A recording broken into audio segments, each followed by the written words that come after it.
Hi சொந்தங்களே, எப்படி இருக்கீங்க? ஸோ இன்னைக்கு பிரசிடென்ட் ட்ரம்ப் அவர்கள் 47th யூஎஸ் பிரசிடென்ட்டா பதவி ஏற்றுக்கிட்டார். அண்ட் பதவி ஏற்றதுக்கு அப்புறம் அந்த இனாகுரல் ஸ்பீச்சில் அவர் என்னென்ன சொன்னார் அண்ட் அதுக்கப்புறம் என்னென்ன எக்ஸிக்யூட்டிவ் ஆர்டரில் சைன் பண்ணாருன்னு இந்த வீடியோவில் ஃபுல்லாக பார்க்க போகிறோம். ஸோ இந்த இனாகுரேஷன் நிறைய லெவலில் சிக்னிஃபிகண்டான இனாகுரேஷன். ஏன்னா பதவி பிரமாணம் எடுத்துக்கும் போது பிரசிடென்ட் ட்ரம்ப் தான் அமெரிக்காவோட ஓல்டஸ்ட் பிரசிடென்ட். அண்ட் ரெண்டாவது இங்கே இனாகுரேஷன் எல்லாமே முக்கால்வாசி வெளியில தாங்க வச்சிருப்பாங்க. அண்ட் அதில் வந்து லட்சக்கணக்கான பேர் வந்து அட்டென்ட் பண்ணுவாங்க. ஆனால் இப்போ வந்து ரொம்ப கோல்டு வெதர் வெளியே இருக்கு அப்படிங்கிற காரணத்தினால இதை வந்து இண்டோர்ல வச்சுட்டாங்க. ஸோ இண்டோர்ல வைக்கும்போது அந்த பார்ட்டிசிபென்ட் வந்து ரொம்ப லிமிட்டடாக தான் இருந்தாங்க. இந்த பொலிட்டிக்கல் ஸ்பெக்ட்ரம்ல பார்க்கணும்னா இப்போதைக்கு அமெரிக்காவில் உயிரோடு இருக்கிற எல்லா பாஸ்ட் பிரசிடென்ட்ஸும் அட்டென்ட் பண்ணியிருந்தாங்க. வெளியில இருக்க பொலிட்டிக்கல் ஸ்பெக்ட்ரம்ல இருக்க ரெண்டு நோட்டபிளான ஃபிகர்ஸ் நம்ம சொல்லணும் அப்படின்னு பார்த்தீங்கன்னா, இந்தியாவில இருந்து external affairs minister Jaishankar attend பண்ணியிருந்தார். அவர் வந்து ஃப்ரண்ட் சீட்ல உட்கார்ந்திருந்தார். அண்ட் ரெண்டாவது சைனா சைட்ல இருந்து அவங்களோட வைஸ் பிரசிடென்ட்டை அவங்க வந்து சைனா சார்பாக அமைச்சு வச்சிருந்தாங்க.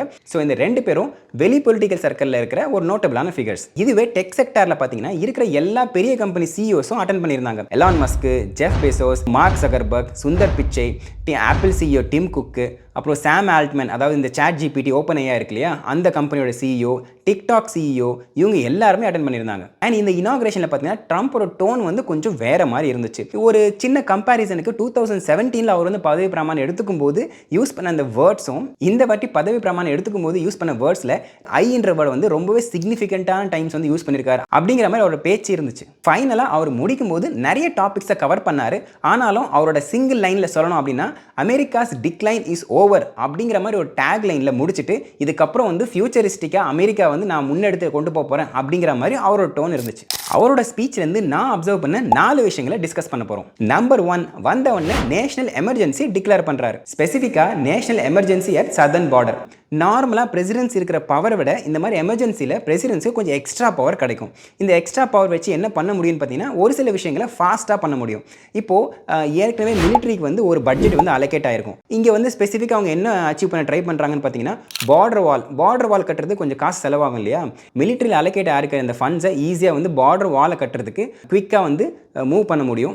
அது ஒன்று. அண்ட் ரெண்டாவது, நம்ம ஊரில் வந்து துணை ராணுவ படைன்னு சொல்லுவோம் பார்த்தீங்களா, அந்த மாதிரி இங்கே வந்து நேஷனல் கார்டு அப்படின்னு இருப்பாங்க. அவங்கள வந்து எஃபெக்டிவாக வந்து டிப்ளாய் பண்ண முடியும். இந்த சதர்ன் பார்டருக்கு ஈஸியாக டிப்ளாய் பண்ணிட்டு உள்ள ஆளுங்க வரும்போது அவங்க வந்து வராதிங்க அப்படின்னு தடுக்கிறதுக்கு இந்த நேஷனல் கார்டை வந்து ஈஸியாக டிப்ளாய் பண்ண முடியும். எமர்ஜென்சி சிச்சுவேஷனில் இருக்கும்போது இந்த ரெண்டு விஷயத்தை ஈஸியாகவும் ஃபாஸ்ட்டாகவும் பண்ண முடியும். அதுக்காக பிரசிடென்ட் ட்ரம்ப் வந்து டே 1 வந்து நேஷனல் எமர்ஜென்சியை டிக்ளேர் பண்ணுறாரு. அண்ட் இந்த டிக்ளேர் பண்ண ஒரு சில மணி நேரத்தில் என்ன ஆகுதுன்னு பார்த்தீங்கன்னா, இப்போ இந்த அசைலம் சீக் பண்ண வராங்க பார்த்தீங்களா, அந்த அசைலம் சீக் பண்ண வரவங்க ஆக்சுவலாக ஒரு சிபிபி ஆப் இருக்குது. சிபிபினா இங்கே வந்து கஸ்டம்ஸ் அண்ட் பார்டர் பெட்ரோல், அந்த ஆப் ஒன்று இருக்குது. அந்த ஆப்பில் லாகின் பண்ணி அவங்க வந்து ஒரு அப்பாயின்மெண்ட்டை ஷெடியூல் பண்ணணும். ஷெடியூல் பண்ணிட்டு அதுக்கப்புறம் வந்து ஒரு ப்ராசஸ் இருக்குது.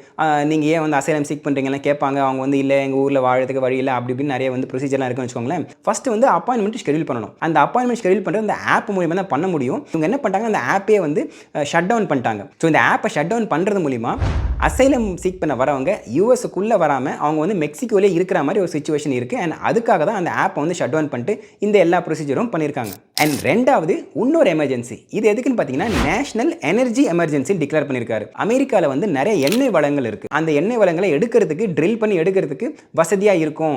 அந்த ப்ராசஸ் வந்து சீக்கிரமாக வந்து கொடுக்க முடியும். இப்போ ஒரு கம்பெனி வந்து ட்ரில் பண்ணுறதுக்கு பெர்மிஷன் கேட்குறாங்கன்னா அந்த கம்பெனிக்கு சீக்கிரமாக வந்து இந்த ப்ராசஸ் மூலியமாக ட்ரில் பண்ணுற பெர்மிஷன் கொடுக்க முடியும். அப்படிங்கிறதுக்காக இந்த நேஷனல் எனர்ஜி எமர்ஜென்சி வந்து டிக்ளேர் பண்ணுறாரு. இந்த டிக்ளேர் பண்ணும்போது அவர் சொல்கிற அவரோட வார்த்தையில் சொல்லணும் அப்படின்னா, we are going to drill baby drill அப்படின்னு சொல்லியே வந்து இந்த எமர்ஜென்சி வந்து டிக்ளேர் பண்றாரு. இதனால என்ன நடக்கும்னு பார்த்தீங்கன்னா, வெளியில இருந்து அமெரிக்கா அந்த ஆயிலை வந்து இம்போர்ட் பண்றதுக்கு பதிலாக உள்ளே வந்து இருக்கிற ஆயிலை தயாரிச்சுக்கிட்டாங்கன்னா first of all energy dependency இருக்காது. ஏன்னா திடீர்னு ரஷ்யா வந்து யுக்ரைன் மேலே போர் பண்ண மாதிரி வேற ஏதோ ஒரு நாட்டுக்குள்ளே வந்து போர் வந்துடுச்சுன்னு வச்சுக்கோங்களேன்.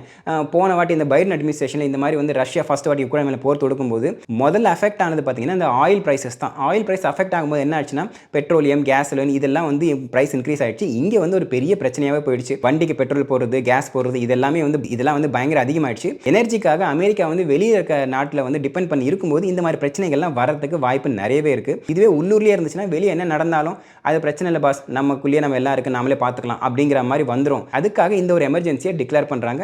இது மட்டும் இல்லாமல் இப்படி பண்ணுறது மூலிமா உள்நாட்டில் உற்பத்தி பண்ணும்போது அந்த கேஸ் ப்ரைஸஸ், அந்த பெட்ரோலியம், டீசல், இந்த கேஸ் ப்ரைஸஸ் எல்லாமே வந்து கொஞ்சம் கம்மியாகும். கேஸ் ப்ரைஸஸ் கம்மி ஆனாலே நார்மலாக அந்த எக்கனாமியும் சரி அந்த இன்ஃப்ளேஷன் சரி கம்மியாகும் அப்படிங்கிறதுக்காக இதை வந்து கொண்டு வந்திருக்காங்க. ஸோ இந்த மாதிரி எமர்ஜென்சி டிக்ளேர் பண்ணுறதுனால எந்த ஒரு பாதிப்பும் இருக்காதான்னு பார்த்தீங்கன்னா இருக்கும். இந்த என்விரான்மெண்ட் ப்ரொடெக்ஷன் பாலிசிஸ்லாம் இருக்கு இல்லையா, இதெல்லாம் கொஞ்சம் வந்து ரிமூவ் பண்ணுற மாதிரி வரும். கிளைமேட் சேஞ்சை பாதுகாக்கிறதுக்கும் இருக்கிற சட்டங்கள் இந்த எமர்ஜென்சி டிக்ளேர் பண்ணுறதுனால என்ன ஆகுதுன்னா, அந்த சட்டங்களை இக்னோர் பண்ணிட்டு எந்தெந்த கம்பெனிஸ்லாம் வந்து ட்ரில் பண்ண பர்மிஷன் கேட்குறாங்களோ அவங்களுக்குலாம் வந்து சீக்கிரமாக பர்மிஷன் கொடுக்கறதுக்கு பிரசிடென்ட் ட்ரம்ப்புக்கும் அவரோட அட்மினிஸ்ட்ரேஷனுக்கும் வந்து ரைட்ஸ் வந்துடும்.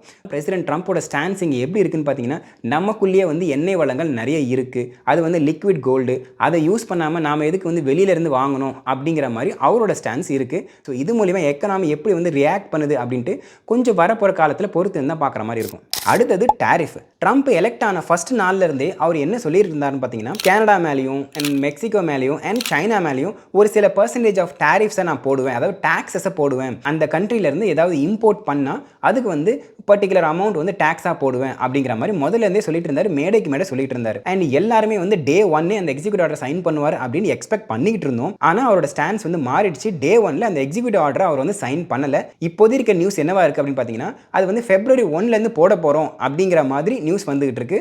ஆனால் அவர் முதல்ல சொன்னது வந்து டே 1 நான் ஃபர்ஸ்ட் போகிற சைனே இதுவாக தான் இருக்கும் அப்படிங்கிற மாதிரி சொல்லிட்டு இருந்தார். ஆனால் இப்போ வந்து February 1 மாற்றி வச்சிருக்கோம் அப்படின்னு சொல்கிறாங்க.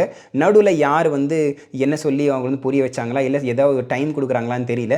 பட் இது எப்படி ப்ளே ஆக போகுது அப்படின்னு கொஞ்சம் பொறுத்து இருந்தால் பார்க்குற மாதிரி இருக்கும். 4வது, நிறைய பேர் என்ன யோசிச்சாங்க அப்படின்னு பார்த்தீங்கன்னா, ட்ரம்ப் வந்து நேஷனல் கிரிப்டோ கரன்சி ரிசர்வ் அப்படின்ற மாதிரி, இல்லை நேஷனல் பிட்காயின் ரிசர்வ் அப்படின்ற மாதிரி ஒரு பாலிசியை வந்து கொண்டு வர போகிறாரு. எக்ஸிக்யூட்டிவ் ஆர்டரை வந்து சைன் பண்ணி ஒரு பிரான்ச் ஆஃப் கவர்மெண்ட்டை வந்து கொண்டு வர போகிறாரு.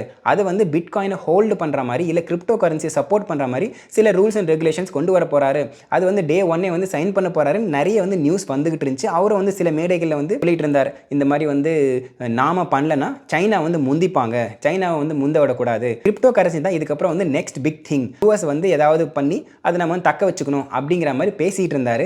அதனால இந்த எக்ஸிக்யூட்டிவ் ஆர்டர் சைன் ஆகும் அப்படின்னு எல்லாரும் நினச்சிக்கிட்டு இருந்தாங்க.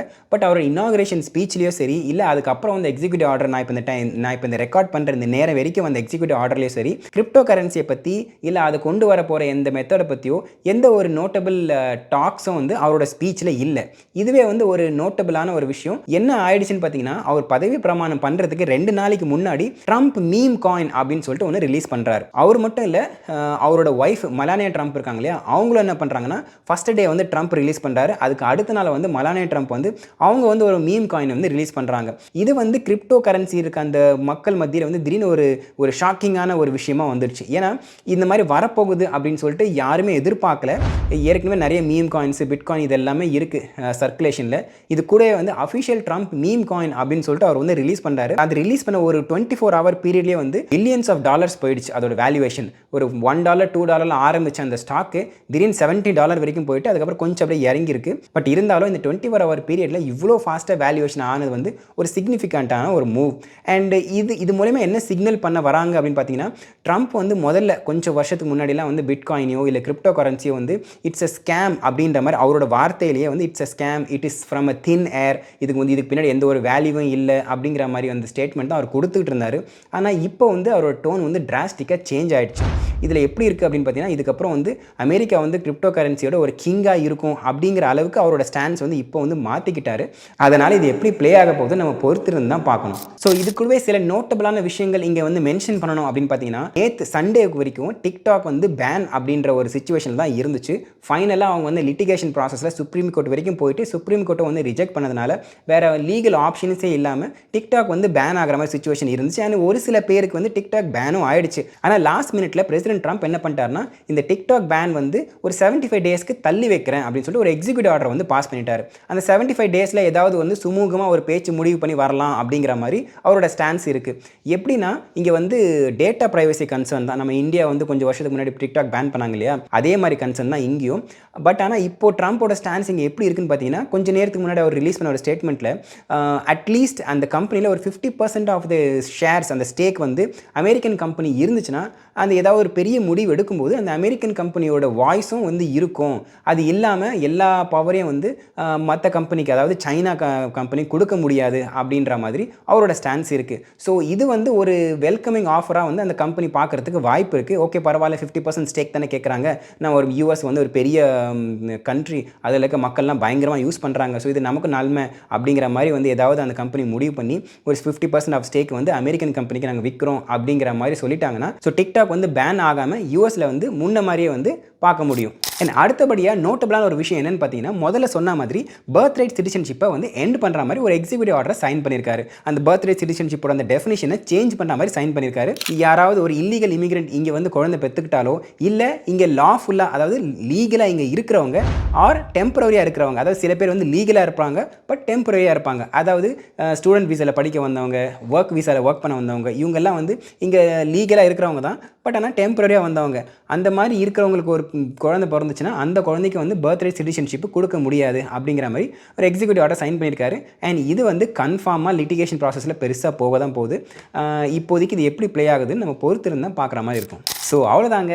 இப்போது அமெரிக்காவோட ஸ்டாண்ட்ஸ் வந்து இமிகிரேஷன் ஆகட்டும், இல்லை எனர்ஜியாக இருக்கட்டும், இல்லை மற்ற வேரியஸ் செக்டாராக இருக்கட்டும், இதில் வந்து அவங்களோட பாலிசி எப்படி ஷிஃப்ட் ஆயிருக்கு அப்படின்ட்டு இப்போது பிரசிடென்ட் ட்ரம்ப் வந்து சைன் பண்ண எக்ஸிக்யூட்டிவ் ஆர்டர் மூலிமா நம்மளால் தெரிஞ்சுக்க முடியுது. இது எல்லாமே வந்து எந்த அளவுக்கு ஃப்யூச்சரில் பாசிபிள், இல்லை எந்த ரூல்ஸ் எல்லாம் வந்து கோர்ட்டில் போயிட்டு ஸ்டக் ஆக போகுது, இல்லை எப்படி இதை வந்து டைனமிக்ஸ் வந்து இந்த பாலிடிக்ஸை வந்து சேஞ்ச் பண்ண போகுது அப்படின்ட்டு நம்ம பொறுத்திருந்து பார்க்க போகிறோம். அதே மாதிரி ஒவ்வொரு விஷயங்கள் நடக்கும்போதும் அதை பற்றி ஒரு டீட்டெயிலான வீடியோ நான் போடுறேன். ஸோ அவ்வளோதாங்க. இன்னொரு இன்ட்ரெஸ்டிங்கான வீடியோ நான் சந்திக்கிறேன். அது வரைக்கும் thank you, tata, take care, bye bye and சவுந்தம் தொடர சப்ஸ்கிரைப்.